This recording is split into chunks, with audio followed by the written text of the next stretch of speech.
అడవి పక్షులకెవ్వడాహారమిచ్చెను, మృగజాతికెవ్వడు మేత పెట్టే, జలచరాదులకు భోజనమెవ్వడిప్పించే, చెట్లకెవ్వడు నీళ్లు చేదిపోసే, స్త్రీల గర్భములందు శిశులనెవ్వడు పెంచే, పనులకెవ్వడు పోసె పరగపాలు, మధుపాలికెవ్వడు మకరందమునరించే, పశులకెవ్వడొసగే పచ్చిపోలి, జీవకోటిని పోషింప నీవే కాని వేరే ఒక దాత లేడయ్య వెదకి చూడ.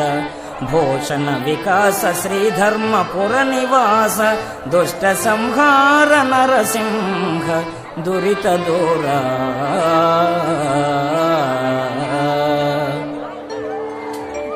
ప్రాణస్పర్శచే చరాచర